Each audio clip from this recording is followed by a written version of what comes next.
It's February 7th. Welcome to the Watch the Watchers vlog.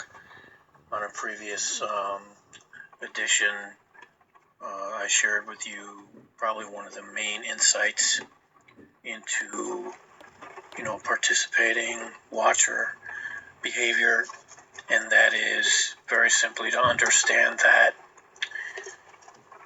the people that you're dealing with, the people harassing you, stalking you, etc., they're never alone.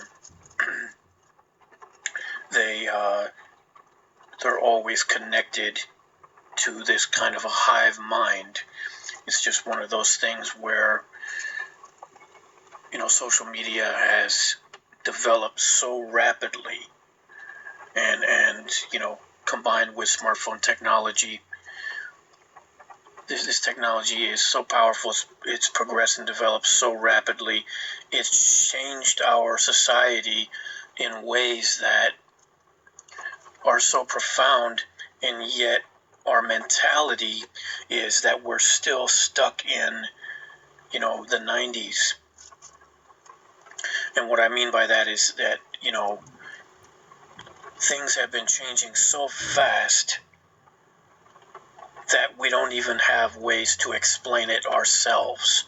It's something that's it's simply happening, and people are maneuvering themselves into a position to it's like a wave essentially, and they're learning, or they have learned how to, stay behind the wave or ride the crest of the wave so that it doesn't crash on them. And it's just one of those things where a new society has come into being very rapidly after the advent of that 1-2 punch, social media and smartphones. And people have very rapidly adapted to it. And what's happening to targeted individuals, that's only a small part of it. But what's interesting is how, if you ask those very people who have done this adapting and adjustment, they wouldn't even be able to articulate to you even what they're doing oftentimes. But anyway, what I wanted to say here is a further insight, into this community mobbing behavior, the behavior of your local stalker harasser, is that not only are they never alone, they're always kind of connected to this mind, this collective consciousness that's, protecting them, making them feel like what they're doing is okay, cheering them on, even rewarding them. Something else you have to keep in mind is the idea that, as far as they see it, they're not stalking you, and they're not harassing you, or at the very least, they can fall back on that. I guess what I'm trying to say here is, at the very least, they can act as if they don't believe they're stalking you or harassing you. Many of them either believe or allow themselves to believe, I guess that's what I'm trying to say, that, it's not stalking, it's trolling. There are a lot of behaviors online. You can look this up.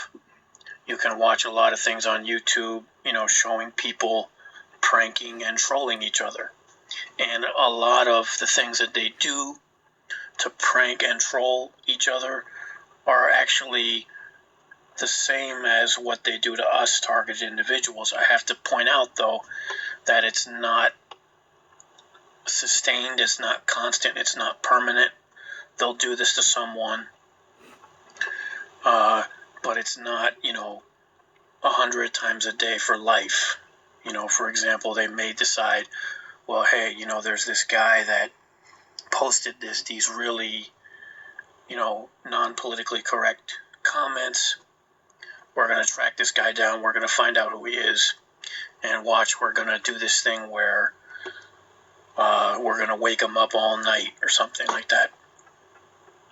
And so they do it and they record themselves. You can actually find stuff like this on YouTube. And then, a lot of participants in organized stalking and harassment will say, look, it happens to a lot of people. But it's actually not the same thing at all, because in our case, we're not allowed to know who's doing it. We have no protection against it. And, of course, it's sustained and it's intense and it's many, many times over, every day for life, which does have some every day for life, which does over, every day for life, which does have some profound psychological effects on the target or subject. But basically what I'm trying to say here is that these participants, they can allow themselves to believe that, if they see where you are on the map, they see that you're parked somewhere or you're at a particular store, and they jump on that. They take the opportunity, if they're nearby, to get in their vehicles to come and harass you in person. Maybe they're going to, physically mob you with others. Maybe they're going to, do something else passive-aggressive like that. In their minds, they might not even consider it to be stalking. Because a thing I want to mention here, an analogy I want to make, is to sports. Because for a lot of participants, this whole thing becomes a game. It becomes a sport. And they very quickly lose sight of their stated intentions, which, remember, they're supposed to be warriors for truth and justice. They're supposed to be exacting vengeance or carrying out justice. It's a little bit strange that they would be carrying out justice over, a fiercely kept secret that you're not allowed to know, over and over again, hundreds of times a day for life, when there are people doing evil things out there and this is not happening to them. That's one of those things I'll get into in later vlogs. Basically, their entire false front of justice / punishment is so weak as an argument. It falls apart very quickly. And you realize that what's actually happening is something completely different. But, that's for another time. Here, specifically, I'm talking about this idea where, they allow themselves, or honestly do not feel like they're stalking you at all. It's just a game. It's just a sport. And imagine, let's say in a football game, it's your job, in the position that you play, to make sure that, the running back doesn't get through. And so you're going to be on that guy, and you're going to be, quite literally stalking every move that he makes, trying to anticipate every move that he makes, and trying to block whatever way that you can. And your team is going to appreciate if you are able to block that, offensive player. If you're able to get the result that your team wants, which allows them to win the game, then there's a reward in that. And believe it or not, these community stalkers and harassers are in that same mindset.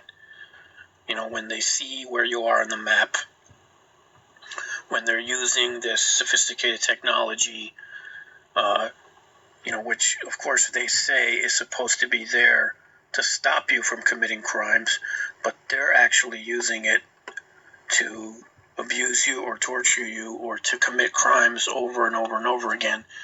They even use this technology and they'll edit it to make it look like you're committing crimes. That's another subject I'm going to be dealing with in my vlog soon. But anyway, I just wanted to throw that out there, the idea that, it isn't just that, participants, they get connected to that group mind which is a lot like a cult in the sense that it tells them what they want to hear. It encourages them. It gives them this kind of, that they can always lean back and feel that support behind them. The crowd, the omnipresent crowd, is always there to tell them, we love what you're doing, keep doing what you're doing. We loved when you did that to him. That was great. Do it again, and this is something that changes people. It really does. You can take an ordinary, relatively law-abiding citizen, a relatively moral person, and you expose them to organized stalking and harassment. And I've actually seen this personally over the years many times in a matter of hours. Just like Cowboy from the Stanford Prison Experiment, in a matter of hours you can transform that nice person into, a completely brainwashed sociopath. And it's because I call these people accidental sociopaths because, as individuals, they're fairly normal, which is, I think, what differentiates them from true sociopaths. But once you put them into a group, and once you show them that, there are no consequences for your actions, once you show them and assure them that, you can do these things to people and get away with it, and especially once you let them feel the presence of that crowd, the omnipresent crowd that's always going to be cheering them on, and a crowd that's going to be rewarding them for using their imaginations to constantly come up with, better and better ways to, stalk, harass you, etc.